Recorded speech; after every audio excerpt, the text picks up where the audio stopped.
We are at video number 0002, Bhagavad Gita and Vedant. The Bhagavad Gita represents the essence and final summary of Vedant. Among all the spiritual philosophies of India, Vedanta expresses with unmatched clarity the core truth of human spirituality and the ultimate nature of reality. Although truth is one and shines through all sacred scriptures, the Gita stands unique because it presents that truth with such simplicity, directness, and completeness that no other text does so in quite the same way. A student is asking a question. I have often heard that the Bhagavad Gita is the essence of all the Vedas and the Vedant. But what does this really mean? How can one book contain the whole of such vast knowledge? The Guru replies, imagine the ocean, vast, deep, and beyond the horizon. Now think of a small drop of that ocean. Though tiny, the drop contains the very same salt, the same essence, and the same taste as the entire sea. The Bhagavad Gita is that sacred drop. The Vedas and the Upanishads are like the vast ocean of divine knowledge, and the Gita is their condensed essence, the nectar extracted from their depths. A student is asking another question. But what exactly is Vedant? And how does the Gita summarize it? The Guru replies,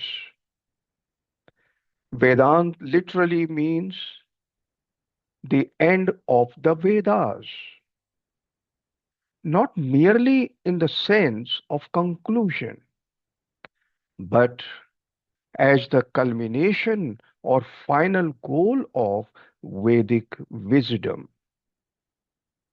It deals with the highest truth. Who am I? What is this universe?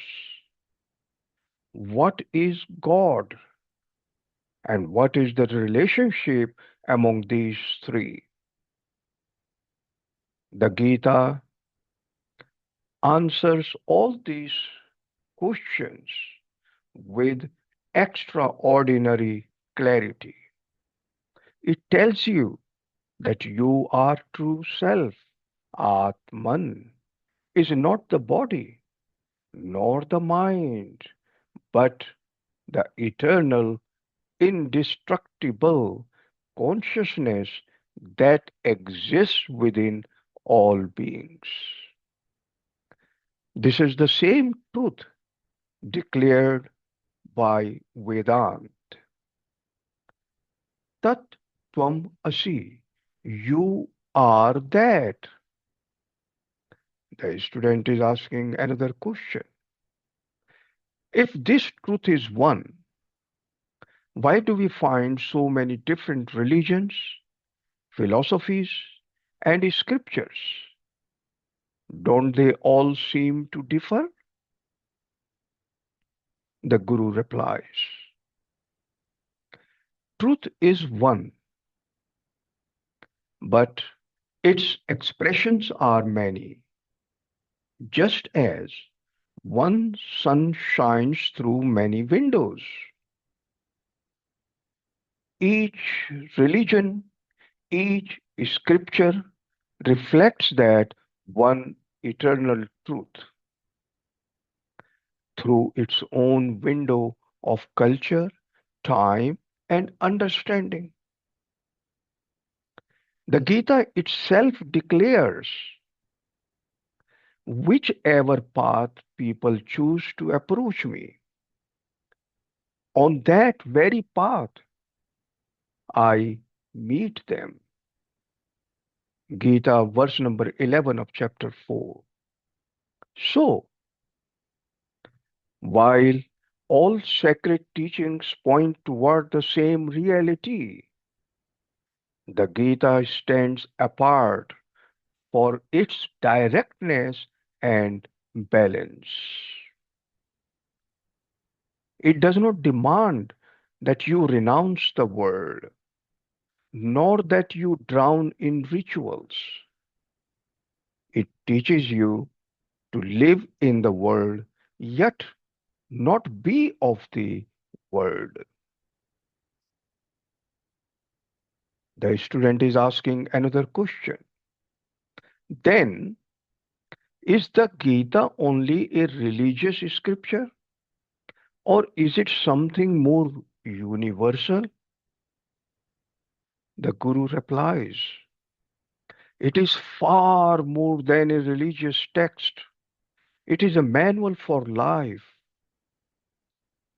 The battlefield of Kurukshetra, where the Gita was spoken, is not merely a historical event. It is the battlefield of every human heart, the inner struggle between doubt and duty, between weakness and courage, between selfishness and selflessness. When Arjun stood confused, unwilling to face his duty, Lord Krishna's words became a mirror for every one of us who has ever hesitated, feared, or lost hope. Thus, the Gita is not about war, it is about the victory of the spirit. The student is asking another question. What makes the Gita's teaching so special, so succinct, as you said? The teacher replies, its beauty lies in its simplicity and completeness. The Gita harmonizes all paths. Karma Yoga, path of action. Bhakti Yoga, path of devotion. Jnana Yoga, path of knowledge. And Dhyana Yoga, path of meditation. In just 700 verses, it gives guidance to every kind of seeker, whether one is a devotee, a philosopher, a worker, or a meditator. It unites them all under one message.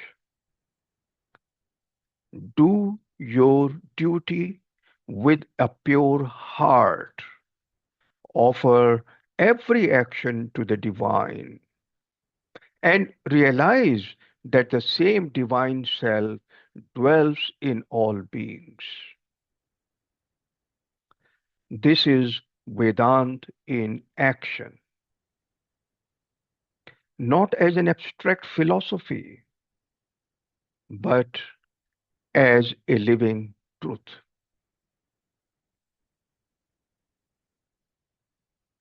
The student is asking another question. But In this busy modern life, how can one practice the teachings of the Gita? It feels too idealistic. The Guru replies, no, it is not idealistic. It is practical wisdom for every age. The Gita does not ask you to abandon your work or flee to the forest. It teaches you to perform your duties sincerely without attachment to results. You have the right to work, but never to the fruits thereof. Gita, verse number 47 of chapter 2. That means act with full effort, full sincerity, but do not let success or failure disturb your peace. When your mind remains steady amidst both, that is true yoga, the yoga of equanimity. If you live this one teaching, to do your best and let go of the rest, your entire life becomes a form of worship. The student is asking another question. So, the Gita is not only about knowing God, but also about living rightly. The teacher replies, exactly. To know God is to live rightly. To live rightly is to act with awareness, love, and detachment. And that itself is yoga. The Gita transforms spirituality from a distant goal into a daily practice. It shows that liberation, which is moksha, is not somewhere else or someday later. It begins here and now through right understanding and right living. The student is asking another question. Then, what is the ultimate message? The single sentence that summarizes the Gita. The Guru replies, if I were to summarize the entire Gita in one line, I would say, live your life with wisdom, love, and surrender, and you shall be free even while living. The student is asking another question. That is beautiful. I feel peace just hearing it. But how can one keep this wisdom alive in daily life when the mind constantly gets disturbed? The Guru replies, by constant remembrance. Read even a few verses of the Gita each day. Reflect on them. Let them become the lens through which you see life. When anger rises, remember Krishna's words. He who is without anger and attachment attains peace. When fear troubles you, remember of the unmanifest. I am the beginning, the middle, and the end. When despair approaches, remember, for one who takes refuge in me, there is never destruction.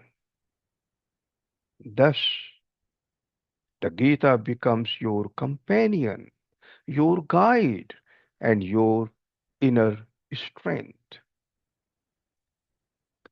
The student is asking another question. I now understand the Bhagavad Gita is not just a scripture, it is a living dialogue between the divine and the human heart. The Guru replies, yes. And remember, the dialogue continues even today. Every time you open the Gita with sincerity, Lord Krishna speaks again, and Arjun, the confused seeker, awakens once more within you. The Guru continues. Closing message for you. The Bhagavad Gita is the soul of the Vedant, and the Vedant is the soul of spirituality itself. Its teachings are not confined to time, religion, or geography. They are for all who wish to rise from fear to death. Sorry. Its teachings are not confined to time, religion, or geography. They are for all who wish to rise from fear to faith, from confusion to clarity, from bondage to freedom. Let its wisdom not remain in book alone. Let it flow into your actions, your thoughts, and your compassion. Then, like Arjun, you too will stand up with renewed strength and say, my doubts are gone. My faith is restored. I will act according to your will. Hari Om.